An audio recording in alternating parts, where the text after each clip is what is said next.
Baik, semoga jaringannya stabil. Mudah-mudahan. Terdengar suaranya? Agak terputus kayaknya mic-nya kejauhan, Ton. Baik, ya, jauh.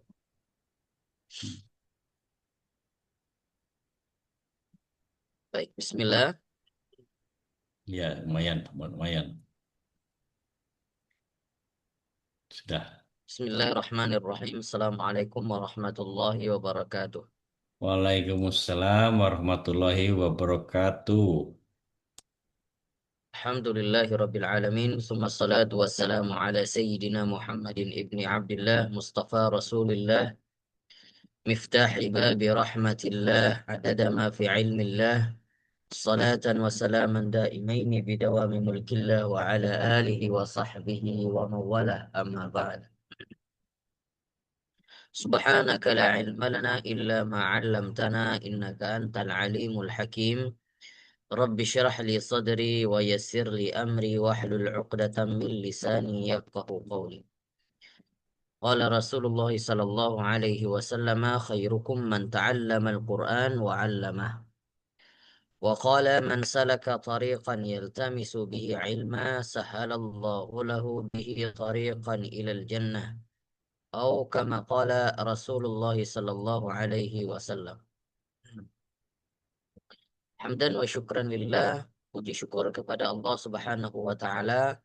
Pada hari ini kita masih diberikan kesempatan oleh Allah Subhanahu wa taala untuk melanjutkan kembali kajian kita yang sudah terhitung lama kita libur ya, mungkin sudah hampir sebulan ya, qadarullah ala nasya. Ya, mudah-mudahan dengan kesenggangan waktu tersebut tidak menggoyahkan semangat kita untuk terus mengkaji Al-Quran. Dan harapan saya, meskipun mungkin pengajian bersama saya libur, tapi mudah-mudahan ya akan ada terus pengajian-pengajian yang lain yang mengisi. Kalau saya pantau di grup, sepertinya jamaah tahsin ini mungkin ada juga ya sebagai bahan murojaahnya, punya grup sendiri dan jadwal sendiri untuk melanjutkan murojaahnya. Bukan begitu, Pak Nugroho? Sepertinya ya. Iya, Saya Tat. lihat Iya, Tat. Iya, tuh Tat. begitu semangat ya, Alhamdulillah. Ya, eh, dan itu satu hal yang sangat positif, yang sangat saya apresiasikan. Karena memang untuk pembelajaran mungkin bersama saya talaki hanya 2 kali dalam 1 minggu. Tapi sangat-sangat maksimal apabila memang di murojaah sendiri ya, atau murojaah bersama teman-teman, dan kemudian saling bertalaki, mendengar satu sama lainnya, apalagi yang mungkin yang memang di antara kita ada yang memang sudah fasih lisannya, sudah bagus dalam melafazkan makharijul hurufnya, maka bisa memberi manfaat satu sama lainnya lewat talaki yang mungkin di luar dari talaki formalitas bersama saya. Dan itu sangat saya apresiasi. Mudah-mudahan itu berjalan terus secara konsisten. Dan semoga semangat kita dalam mengkaji ilmu Al-Quran ini tidak putus. Meskipun memang, apalagi di usia-usia yang memang eh, belajar Al-Quran itu tidak melihat usia ya. Meskipun usia senja atau usia yang masih produktif. Tapi Masya Allah, saya melihat seakan-akan semua di jamaah tahsin ini semuanya usianya produktif untuk mengkaji Al-Quran, saking semangatnya. Subhanallah. Baik, Bapak Ibu sekalian, kita lanjutkan kembali sejenak sebelum mengkaji Al-Quran. Kita lanjutkan kajian rutinitas kita di dalam kitab Ighasatul Lahfan min Masayidi Syaitan. Ini sebagai benteng pelindung kita dalam beramal keseharian kita, agar apa yang kita amalkan itu bisa terbentengi daripada godaan-godaan atau hasutan syaitan yang selama ini mungkin kita berpikir hal yang sepele, yang mungkin kita tidak menggubris, kita abaikan, padahal itu adalah satu pintu yang sangat lebar bagi hasutan-hasutan syaitan itu masuk untuk menggerogoti amal-amal kita Dan yang paling bahayanya adalah ketika ia menggerogoti keimanan kita dan ketauhidan kita kepada Allah Subhanahu wa taala. Baik, fasal selanjutnya kita lanjutkan. Faslun. Qala al-musannifu rahimahullahu taala wa nafa'ana bihi wa bi'ulumihi fid dharain amin. Berkata Al-Imam Ibnul Qayyim Al-Jauzi dalam kitabnya Ighasatul Lahfan min Masayyidi Syaitan. Beliau mengatakan wa mimma kayyidi aduwillahi wa masayidihi, dan di antara tipu daya musuh-musuh Allah yaitu setan dan makar-makarnya di antaranya adalah allati kada biha man qalla nasibahu man qalla nasibuhu minal ilmi wal aqlu wad din. Ada yang mungkin di antara orang-orang yang sedikit ilmunya dan kemudian tidak mau memahami agama. Wasada biha qulubul jahilin al-mubtilin sima'ul mukail wat tasdiyah wal ghina bil alatil muharramah.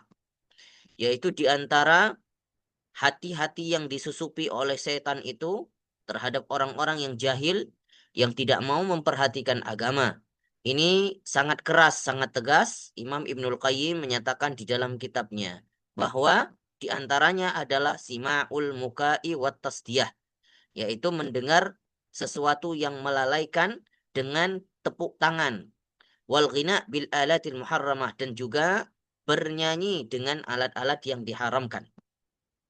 Nah, maka di sini dalam kitab Ighasatul Lahfan ini dengan sangat tegas Ibnul Qayyim mengatakan salah satu di antara tipu daya setan itu masuk lewat nyanyian atau lagu-lagu yang sering didengar. Nah, maka hal ini bisa membuat yasuddul quluba minal Qur'anil Qur'an, membuat hati itu terbentengi atau terjauhi daripada Al-Qur'an. Dan percaya tidak percaya mungkin silahkan bisa eksperimen sendiri. Sering-sering kita mendengar Al-Quran, maka hati itu akan keras. Dan hati itu akan malas untuk membaca Al-Quran. Nah, percaya tidak percaya silahkan eksperimen sendiri.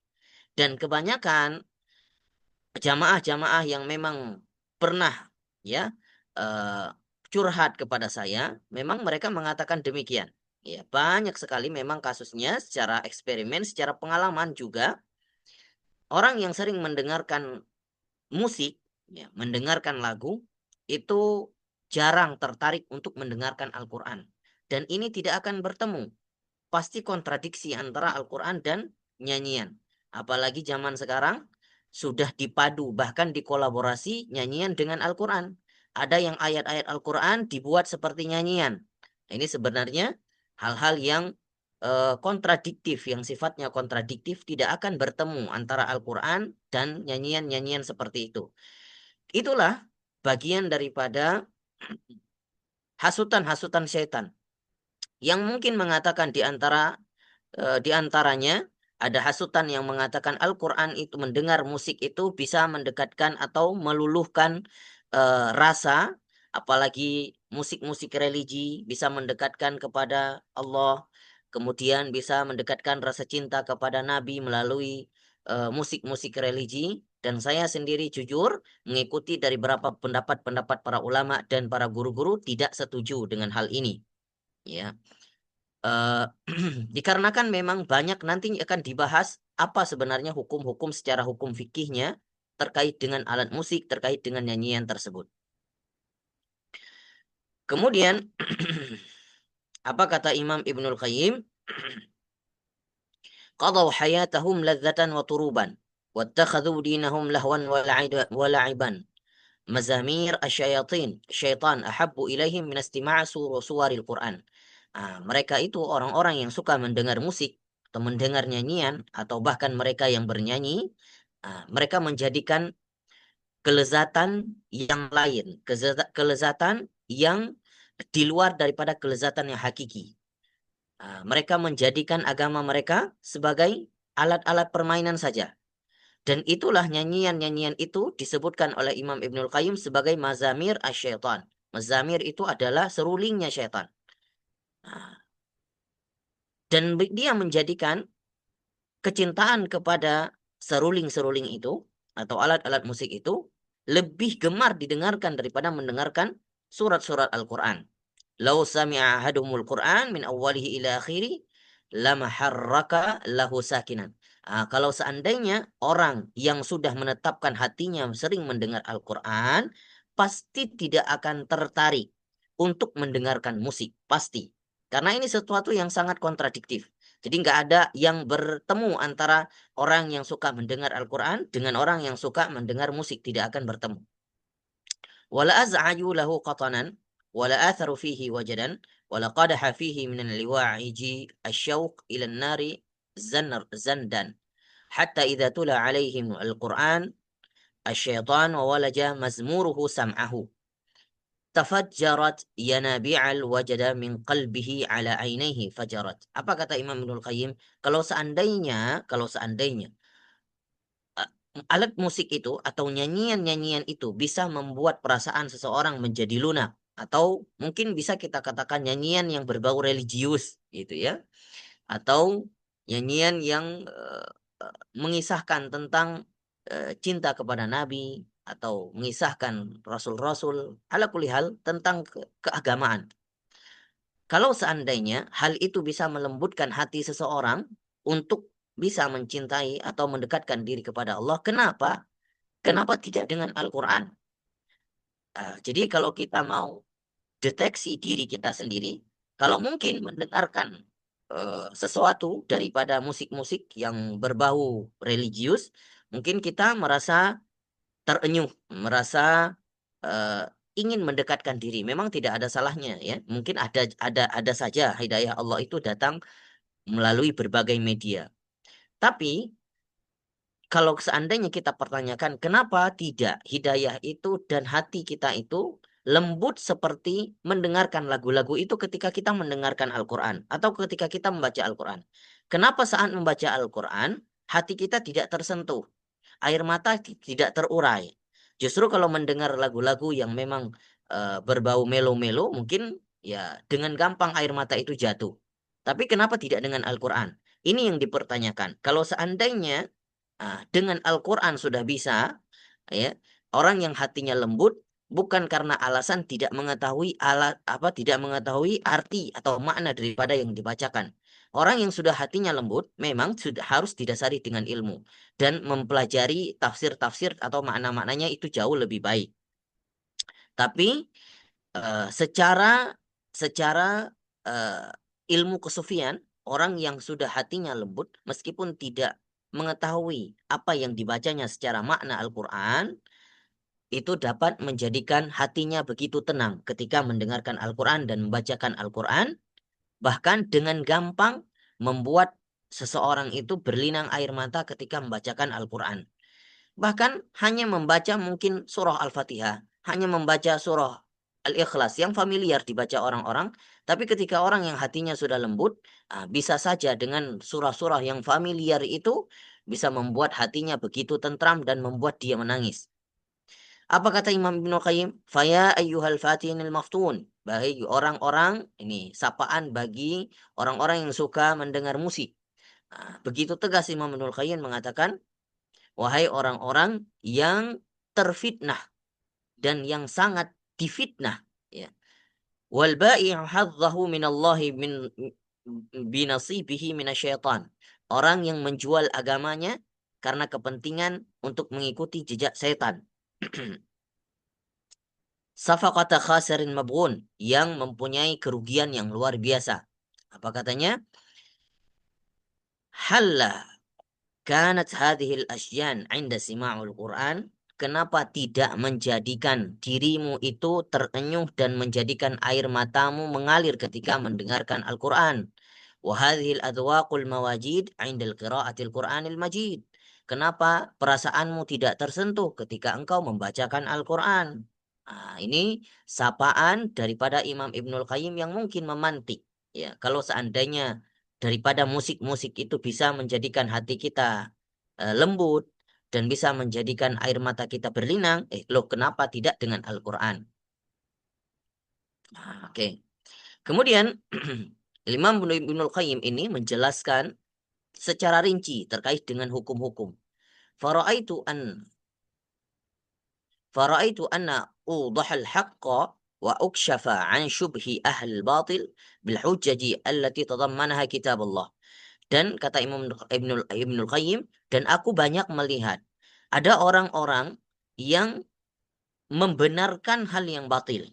Ya, jadi sesuatu yang sudah batil, ada orang-orang yang berani untuk membenarkannya dengan dalil-dalil yang menentang kitab Allah dan sunnah Rasulullah.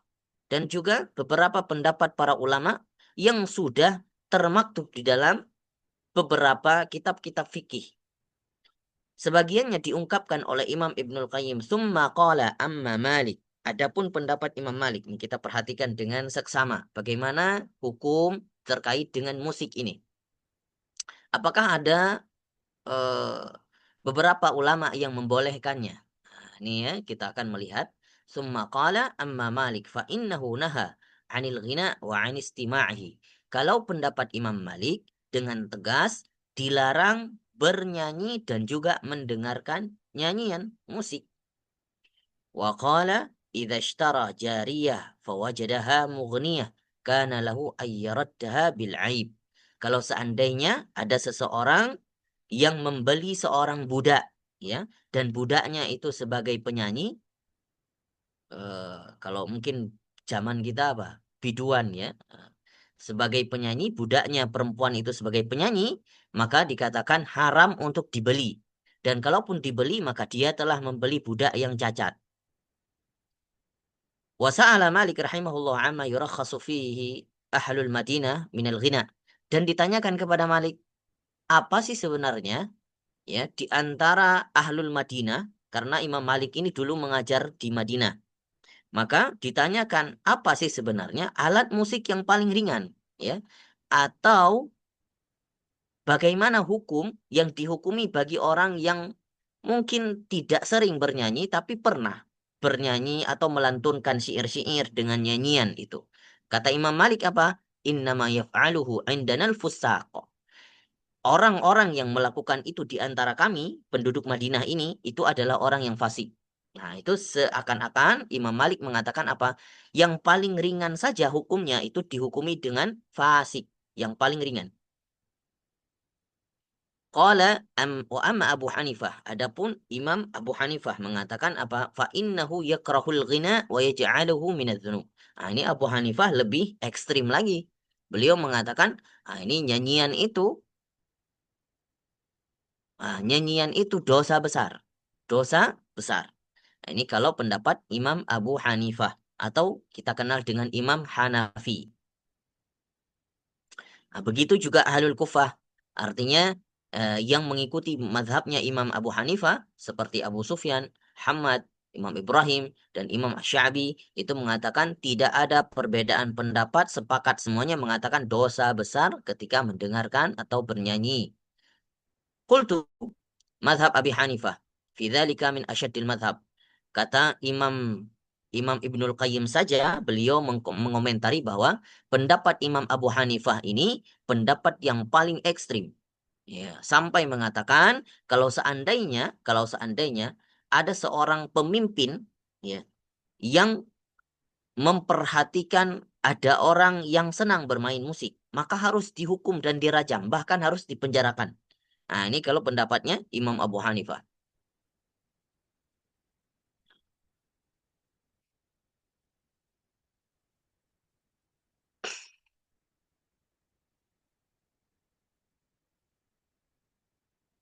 Kita melihat pendapat yang lain. قالوا ويتقدم إليه الإمام إذا سمع ذلك من داره فإذا أصر حبسه أو ضربه سيوطا. Nah, ini pendapat yang tadi saya katakan. Wa amma Syafi'i, adapun pendapat Imam Syafi'i ini mazhab kita ya, mazhab kita di antara se-Asia Tenggara ini kebanyakan memeluk mazhabnya Imam Syafi'i. Apakah Imam Syafi'i membolehkan? Karena ada yang saya pernah mendengarkan yang senang-senang dengar musik ya, yang senang-senang ke konser itu, ada yang mengatakan enggak kok, Imam Syafi'i itu membolehkan. Nah, kita lihat sekarang ya, dan pendapat-pendapatnya. Wa amma Syafi'i faqala fi kitabi Adabil Qudha, di dalam kitab Adabul Qudha, innal ghina'a lahwun makruhun. Memang Imam Syafi'i tidak mengatakan haram, Tapi bahasanya sesungguhnya nyanyian itu, musik-musik itu adalah sesuatu yang melalaikan dan hukumnya makruh. Nah, jadi makruh inilah yang dijadikan dalil oleh orang-orang yang senang musik. Sama seperti orang-orang yang senang rokok. Nah, ini musik dengan rokok ini, pendapat Imam Syafi'i, dan kalau ngikutin Imam Syafi'i ini masih dalam kategori makruh. Yushbihul batil wal muhal. Waman istaktsara minhu fahuwa safihun turaddu syahadah. Siapa saja memang hukumnya makruh. Tapi kata Imam Syafi'i, siapa saja yang sering mendengarkan musik, maka dia diibaratkan sebagai orang yang bodoh. Dengan tegas beliau mengatakan, fahuwa safi, dia itu orang yang bodoh, yang tidak bisa diterima kesaksiannya. Ya, berarti ini diibaratkan orang yang tidak punya akal. Kalau yang sering-sering mendengarkan musik. Wasarraha ashabul arifun bimadhabihi bitahrimihi. Tetapi sebagian daripada pengikut Imam Syafi'i ini mengatakan bahwa musik itu haram. Jadi sebagian pendapat ulama-ulama pengikut Imam Syafi'i ini mengharamkan. Tapi Imam Syafi'i sendiri mengatakan makruh. Wa ankaru ala man nasaba ilaihi hillahu kal qadhi Abi Thaib. Ada juga ya yang mengingkari pendapat kemakruhan dan pendapat haramnya ini, ada yang mengingkari di antara pengikut Imam Hanafi, pengikut Imam Syafi'i, afwan, seperti seorang qadhi yang bernama Abu Thaib At-Tabari, dan kemudian Syekh Abu Ishaq dan Ibnu Sabbagh. Artinya mereka mereka masih mengikuti pendapat yang seperti pendapatnya Imam Syafi'i. Jangan katakan nanti, jangan disalahartikan kalau ada ulama-ulama yang memang mengatakan dan tidak sepakat dengan keharaman musik ini. Jangan sampai kita mengartikan mereka itu membolehkan atau mereka itu mungkin bahkan sering mempraktikkan, tidak, ya. Mereka juga orang-orang yang alim, orang-orang yang saleh, hanya pendapatnya saja tidak ekstrim. Tapi saya yakin mereka-mereka ini juga bukan sebagai praktisi pendengar musik. Ya, jadi jangan dikatakan nanti orang-orang soleh ini senang dengar musik makanya membolehkan, tidak. Tidak sama sekali. Nah, Qala Syekh Abu Ishaq fit Tanbih. Di dalam pandangan Abu Ishaq di dalam kitab At-Tanbih, ya. ah, Beliau mengatakan apa? Ini perlu kita perhatikan nih. Subhanallah, ternyata menyinggung dengan apa? Hukum-hukum transaksi juga, ya, terkait dengan hukum musik, ya, musik dan nyanyian ini.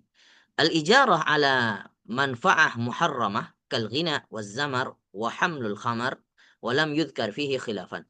Kata Imam Abu Ishaq di dalam kitab At-Tanbih, tidak sah, ya, tidak sah transaksi atau sewa menyewa. Tidak sah transaksi atau sewa menyewa. Apa itu? Ketika itu dilakukan berupa nyanyian, ya, artinya menyewa penyanyi atau eh, menyewa alat musik, ya, eh, wazamar, dan juga ya sama alat musik ini yang disebut dengan kalau di sini spesifik disebut seruling, ya. Dan juga sama seperti menyewa jasa penanggung khamar, artinya jasa pengangkat minuman keras, ya, eh, atau jasa angkut minuman keras. Ini tidak sah. Waqala fil madhab muhadzab, waqala fil muhadzab, di dalam kitab muhadzab dikatakan, Abu Ishaq mengatakan tidak sah dan tidak boleh mengambil satu manfaat daripada sesuatu yang haram. Artinya tidak sah transaksi jasa atau ya berupa jasa, misal kita menyewa penyanyi, ya, untuk apa, salah satu kontes ataupun apa saja untuk sebagai hiburan, atau menyewa alat-alat musik, ya, apapun sebutannya, apakah itu ya pokoknya yang berbau alat musik, ya. Tapi memang ada sebagian pendapat Imam Syafi'i itu ada alat-alat musik yang dihalalkan, ya, seperti alat-alat musik itu yang dimainkan oleh Ahlul Madinah dari ketika kedatangan Nabi Shallallahu Alaihi Wasallam. Jadi itu berupa seperti dabuhan, itu dihalalkan. Tapi kebanyakan alat musik yang sekarang dimainkan itu berupa alat musik yang memang sudah diharamkan. Jadi untuk sewa menyewa hal tersebut pun hukumnya haram. Hukumnya haram. Faqad tadhammana kalamu Syekh umuran. Dan berkata Syekh Abu Ishaq ini mengatakan apa?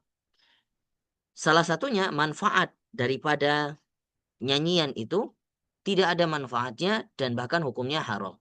Kemudian sewa menyewa juga disebutkan hukumnya batil. Kemudian makan harta daripada sesuatu yang batil, maka sama dengan seperti memakan sesuatu dari bangkai dan darah. Nah, ini tegas sekali kata Imam Imam Abu Ishaq di sini dalam kitab Syarah Al-Muhadzab, dalam kitab Al-Muhadzab. Dan yang keempat, tidak boleh bagi seorang laki-laki me apa namanya? Bazlul mala, itu eh, lebih kepada membuang-buang hartanya ya bagi untuk menyewa si seorang penyanyi, untuk merental seorang penyanyi, maka diibaratkan seperti pemborosan ya.